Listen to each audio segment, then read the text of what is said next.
was insecure about me. I was like, wow, this is it. This is what I was given in this world. I was insecure about my body. I was insecure about my hair, my smile, you know. I did not like I would be like, I was insecure about my personality, because I was so different. I was so nerdy, kind of dorky. I was insecure about the way that I talked. I was insecure about my voice, everything. So how did it change? How did you develop the self-confidence? Well, I think it was years of tearing away all of those insecurities. I think that people think your self-confidence is taken away from you. That's not true, or that people think that like we don't have confidence at the bottom of this, you know, or we have nothing, you know what I mean? But we really just have like layers and layers and layers and years of triggering comments and micro-aggressive comments that we don't even realize are hurting us. But it's almost like a I don't want to exist type of feeling. But it's not because you hate yourself, but you just are done. And I never really had confidence that I could access. So at the end of the day, when it was like, well, I have nothing on this end and nothing on this end, what do I even have? And I think that I had just kind of zeroed out. I'm so fortunate that there have been people put in my life that support me, like genuinely support me and care about me. And not only do they want to support me, they know how to. And I think that that's a big deal, because in my mind, I was like, can't nobody support me. Don't none of y'all know how to take care of me, even to my family. You were the only one. Yeah. We just talked to Taylor Swift, who's very much like, it's a diary, what she sings about, right? It's all very personal. What inspires you? Oh my God, conversation. Conversation inspires me. The first song I ever put out as a solo artist is called Batches and Cookies. And I remember me and my best friend, we were walking down the street, and she's featured on the song too.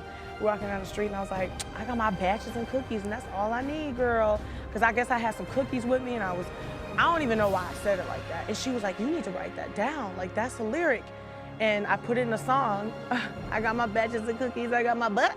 And ever since then, I'm like, yo, like this conversation, like when you listen to my songs, it feels like you're having a conversation with me. And it's because everything that I say, or everything that I go through, or the funny things that my friends say, or the poignant things that my friends say. And maybe that's why people repeat your lyrics probably more than anyone else's lyrics, right? Yeah. Like you must hear that constantly, people throwing them back at you, right? Everyone's called themselves that bitch, but have they called themselves 100% that bitch? It's just things like that that make it more special. There's a mantra that you have your live audiences repeat a lot. I love you, you're beautiful, and you can do anything. Why do you have people do that? I know now, but I don't know why when I started it. When I'm on stage and I'm talking, it feels like a TED Talk, like an unrehearsed TED Talk. Like I'm just kind of, every crowd is different. I'm like, hey girl, what's going on today? And then whatever's going on in my life, I kind of bring it out. And I remember, I can't remember the first time I said, I love you, you're beautiful, and you can do anything to a crowd. But I felt like those people needed to say that. I felt like there was somebody out there that needed to hear those words, and it kind of stuck from then on. And I used to just say, can you guys say that to yourselves every night? When you go home, when you look in the mirror? It started as that, and they were like, yeah. And then it became this thing where it was like, say it, now say it to your neighbor. They turned to their neighbor. And I'm like, and then once I was really sad on tour. I think it was this year. I was so tired. I was so tired. I was like, I don't feel like myself. And I was like, can you guys say it to me? Because I really need to hear it. And they started saying it to me. And I was like, oh my God, this feels incredible. So now I know why you guys like this so much. It feels good. Everything about the Lizzo experience, whether you're listening to my music, watching a music video, or at a live show, feels good. I don't know, things like that just make my live show even more memorable and special and effective. Like, I don't want that feel-good moment to end once you walk out of the door. You know, I want you to take this moment that you're feeling, and I want it to be a part of your life forever. And I've read people send me comments on the internet, and this one girl, she said, I just want to let y'all know something. I've struggled with, you know, talking badly to myself. And everyone does. Like, we do it in ways we don't even realize. Like, so stupid, I forgot, I'm so dumb, I'm so sorry. And they're like, you're not dumb, don't call yourself stupid. Like, you don't even realize, like, nobody tells you to not say that, because we all say that. Or if you're looking in the mirror and you're like, oh, I look terrible, and your friends are like, no, you don't, you look good.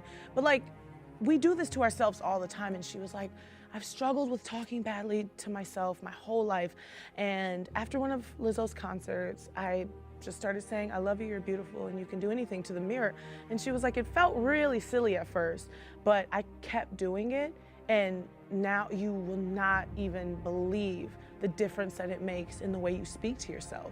Like, I went from saying things like, oh, you look terrible today, to no, you don't, you look beautiful. Or reminding myself, you know what, guess what, you deserve this today. Like, it just started this self-dialogue that people don't really have, that we should have more of, because we talk terrible to ourselves, and why shouldn't we talk good to ourselves, you know?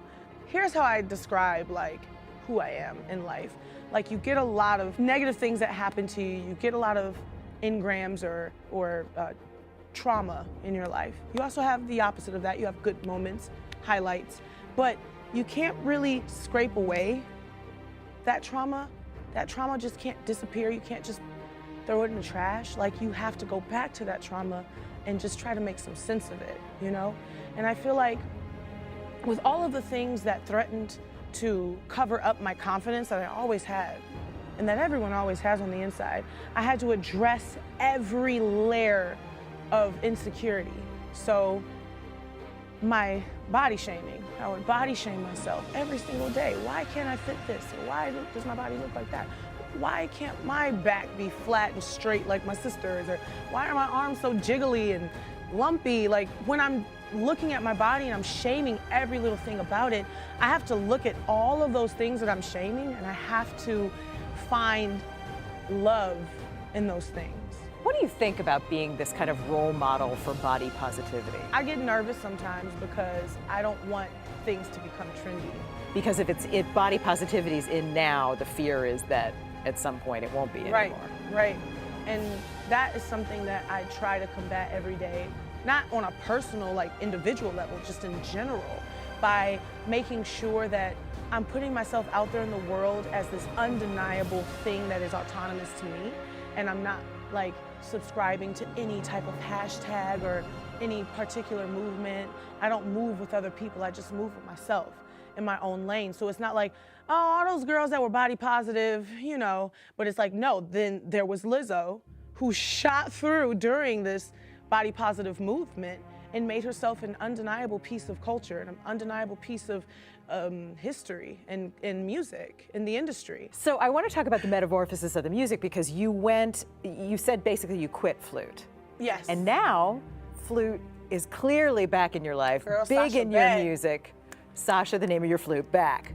So explain to me how those reconciled. How did flute come back? Well, flute never technically left the career in flute, where I was like, I'm gonna be a concert flautist. That is my life. Because I kind of snuck the flute in everything that I did. You had to sneak the flute a little bit in the beginning, yeah? The first time I played the flute was on the song dedicated to my father, because he wanted me to play the flute so bad. And so there was this breakdown in the song, and I would pull the flute out and I go, and I went crazy. Oh my God, I played the flute in honor and tribute to him, and people went crazy. People went wild. It made me feel close to him. It made me feel like I was doing the right thing, and you know, it made me feel like I was continuing the legacy that he wanted for me. And once I started bringing the flute back in that way, and she was always Sasha. I named her Sasha after Beyonce during the I Am era, where she was I Am Sasha Fierce. So she's been around for that long. But anyway, so I played in the rock band, but then when I left the rock band, I didn't think the flute fit in my other worlds, like my electro pop world or my R&B girl group world. Flute didn't really fit there.